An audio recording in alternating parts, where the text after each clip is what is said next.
All right, we're back here on the Chase Moss podcast, taping this on a Thursday afternoon. Special guest who has not been on this very program to this point, but very glad to have him on this afternoon.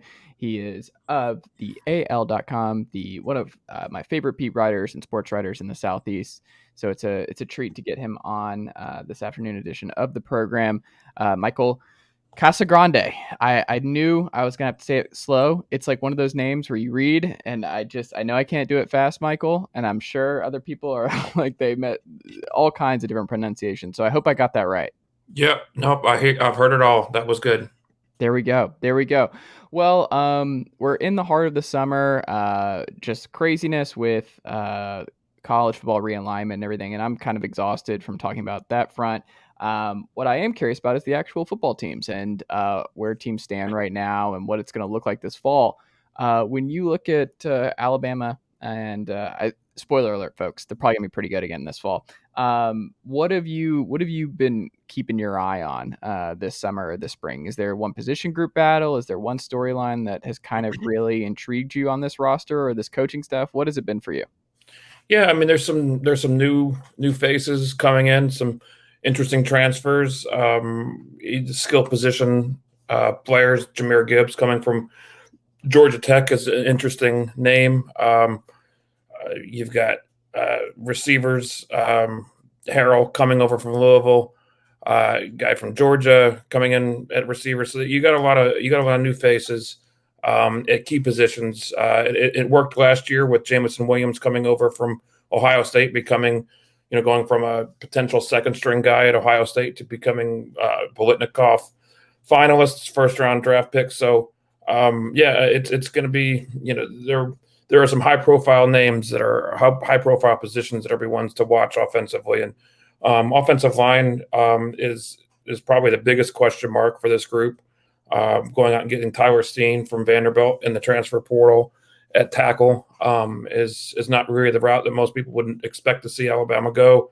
Coming off a season where they were in a national championship game, but it's I think that's a concern. It was a concern a year ago, losing two tackles from that group. It's going to make for more of an interesting preseason with the offensive line. So new faces all over the place on offense. Well, which do you think is going to be the most stable with all the new faces? What would you bet on? Would you bet the running back room, the wide receiver room, or the offensive line room? It's a good question because I mean a year ago you would have said the running back room looks to be among the more stable, just with the number of people coming back, and then you have injuries to three players, three potential starters, two guys who were the number one or number two guys behind Brian Robinson and Roydale Williams, Jason McClellan. You also had Kamar Wheaton get hurt, 5-star freshman coming in. Mm-hmm. So the stability they were to the point where they had a linebacker taking snaps in games late in the season because they ran out of stability. So it's one of those things where you think you can have an idea for it in August, September, or August or June, July. I think there's just a lot still to be proven on all those positions. Definitely offensive line, a lot of work still to be done. Running back, there's a lot of talent. Only one ball for them to carry, so it's going to be interesting to see who. Jahmyr Gibbs appears to be the guy who'd be the number one with Brian Robinson graduating, but there's just a lot still to be determined. Who's where they're going to find places for everybody to play. So is it something like where Gibbs, because he seems like a kind of different kind of guy than what Alabama running backs have been traditionally. What excites you the most about how he'll be used in Bill O'Brien's game? Yeah, I mean, I think it just remains to be seen. We don't get to see much in the spring, the 8A game, spring game. Gibbs broke a big long touchdown run. Was probably one of the few offensive highlights for the first team offense in that game. It was kind of a one-cut run. It wasn't like something where he was it was too outstanding or too explosive of a play. So it was hard to really get that much out of it. He didn't have much room to run otherwise with the offensive line. Injuries had a few starters out to begin with in the 8A game. So they're kind of working with a second team group in the first with the first team going against a defensive front that's among the best in the country. So there wasn't much room for him to run in that game. So I think there's still a lot more to be seen from him and what he can do and how he translates that to this offense. But he was a pretty good pass catcher coming out of the backfield at Georgia Tech. So I think that's something that they're going to look to loosen things up. But anytime you have a good downfield passing threat, when there's a running back who can come out of the backfield that can really change the way a defense plays, they're going to have to pick one or the other. So I think that's an interesting dynamic to look at. Between Burton and Benson, who would you bet on having a bigger impact this year? It's, Burton, I was impressed with him the few times I've seen him play with Alabama playing Georgia. I remember he had a good game 2020 fall when they came to Bryant-Denny Stadium. I remember just thinking he was a receiver who could be explosive. So when he decided to come to Alabama, I thought he could be definitely an impact player. So is he as good as Williams was coming from Ohio State? I don't know, but I think there were some deficiencies in the receiving group that was behind him, and Mechie was exposed in the championship game when there really wasn't anyone to go to when the top two threats were out. So I think those additions were big in the passing game. Who do you think was responsible for that? Was that just something that it's unfortunate, but no one's really to blame? Was there a reason that they were just kind of a fish out of water once Mechie and Jameson Williams were gone? I think there's a number of ways of looking at it. But I think, Nick Saban has said in this offseason that they didn't prepare for the moment, so they weren't ready when it came, that they were maybe preparing to be backups, thinking that this wasn't the year for them. And by the time they were forced into action, the preparation wasn't there and they weren't ready for the moment. So I'm sure there are a number of ways of looking at it. There were also several transfers after that game. So there's probably a number of different ways of looking at it, different perspectives, but it just didn't seem like there was the same. There was talent there. There just wasn't the same level of chemistry or whatever with the passing game. That's interesting. What do you think was the biggest lesson you took away from last year's Alabama team versus this year? What do you think will be different where you're like, all right, this was where they got exposed in a way where this will not happen again if they get matched up with a Georgia all over again in the SEC title game or in the championship game? I think some of it's the mindset that they had. There were some issues mid-season, early season with the way to approach bigger games. Will Anderson had talked about the way that he was disappointed the way they prepared for Florida and almost got beat in that game. The same issue he talked about going into the Texas A&M game that they did lose. So I think there were some maturity issues maybe on that team where they hadn't been through it, and there was some degree of thinking that they were Alabama and they were going to be able to get by on their name on the jersey, name on the helmet. I think that might have what they went through last year. Not that they went through huge trials and tribulations, but what they went through in losing two games, I think that may have woken some of the younger players up, the ones who stayed, to have a little bit more of the hunger that may have been missing at certain points last season. Is there a favorite for you in the 2023 class that you're most intrigued by arriving in Tuscaloosa? To be honest, we have a guy who covers recruiting and handles a lot of that stuff. So I don't know if I've been as up to date in handling some of the 2023 recruiting. I know the quarterback Eli out of Louisiana. Obviously, wasn't the Arch Manning that everyone wanted, but there seems to be a lot of positive feedback coming out about the quarterback they did land. So. It's down the road for now at this point, but I think that they got a pretty good quarterback in Eli. Do you think they were surprised that they weren't in the final two? It seems like with Arch.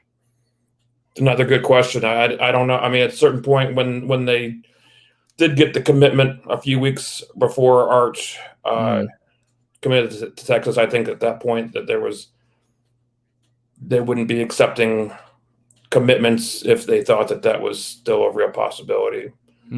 From such a high-profile quarterback. What do you find the most interesting thing about covering Nick Saban? Well, there's a lot. I just the the character study of trying to understand who Nick Saban is, what makes him tick, what he's all about. I think it's kind of always been an interesting thing. I've covered him since 2009, and it's just kind of I've just kind of seen some evolution from him over the years, and some things that are exactly the same as they were when I got here, and people who covered him in the past say that some things are exactly the same. So there's some evolution to him. He's adapted to some of the modern game where people weren't sure if he was ready to transition to up tempo offenses, and he answered that question. But just his mindset, what makes him tick. Trying to people always ask me what's Nick Saban like, and it's a hard question to answer because it's complicated. He's complicated. He's not like most of us. What motivates him, what makes him tick, is just different from the average person. Do you feel like he's always real with you? Is what? Do you feel like he's always real with you? And because he seems more media friendly than you would expect. Like he seems to be in that more media friendly than like a Kirby or somebody. I guess it depends. There are just different ways of looking at it. In some ways, there's more than what meets the eye sometimes, and there's more than what's seen on TV. Well, what do you think the biggest thing they get wrong about Saban? Like national media, folks who are not plugged into Tuscaloosa and what goes on day to day with Saban. What do you think they get wrong about him?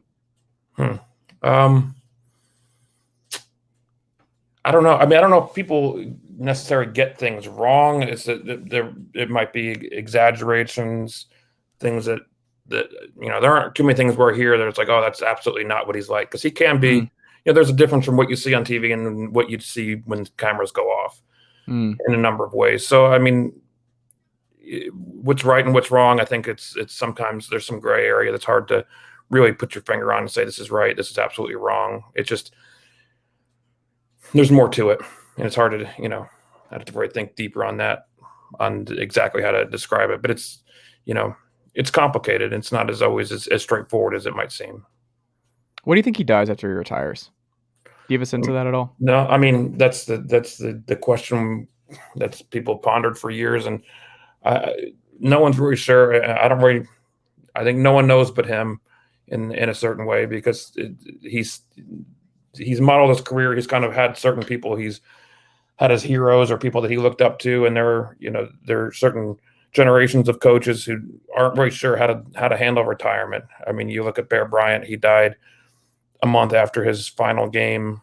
Joe Paterno was spooked out by the way Bear Bryant died right after he retired, and he ended up following a very similar timeline. So I think there's certain coaches that aren't really sure what to do if they don't have football. And he's always said that he's always been a part of a team, and he doesn't know what he would do without being part of a team. So, if he were to, do you think he'll keep going for a while longer? You think he's not even close to being done? It seems like it's so hard to say because going back to he thinks so much differently. What makes him tick is so much different from so many of us. It's hard to put our mindset and how we would handle things into what and translate that into his brain, because it just kind of operates differently from a lot of us.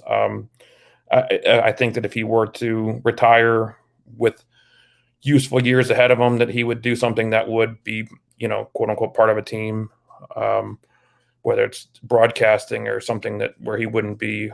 I can't see him just going and sitting on the dock and staring at the lake in Georgia. I think he's going to be part of something as far as he can, as much as he can in his productive years. Interesting.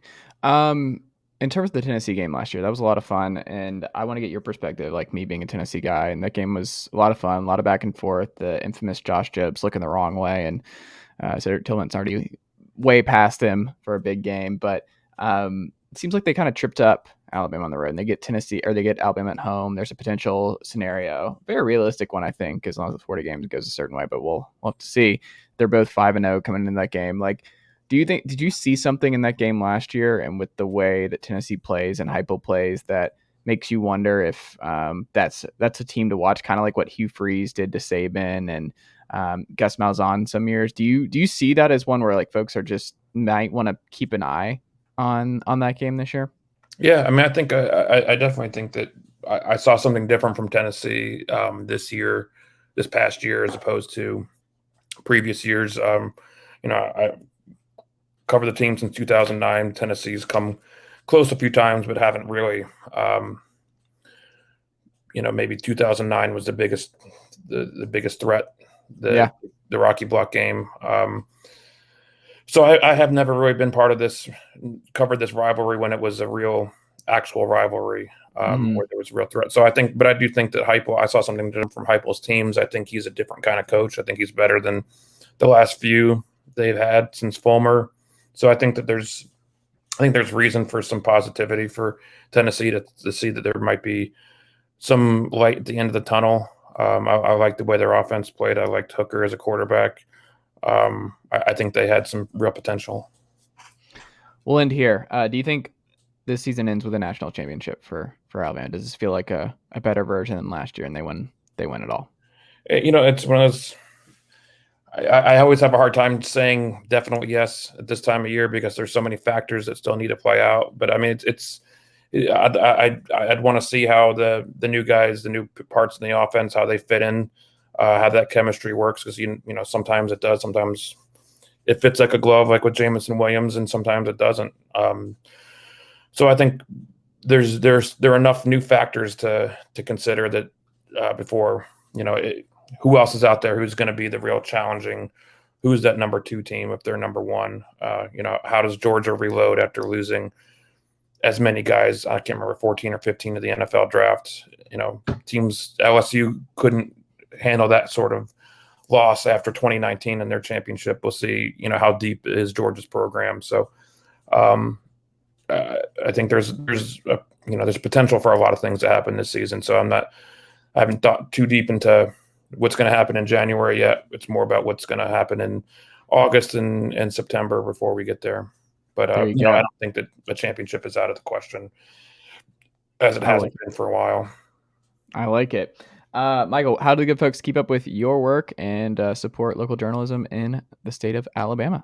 AL.com is the home for, it's the biggest news source in the state of Alabama, and you can always find our work on there. There you go. Michael, thank you so much for making the time today. I greatly appreciate it, and we'll have to circle back again soon. I appreciate you having me.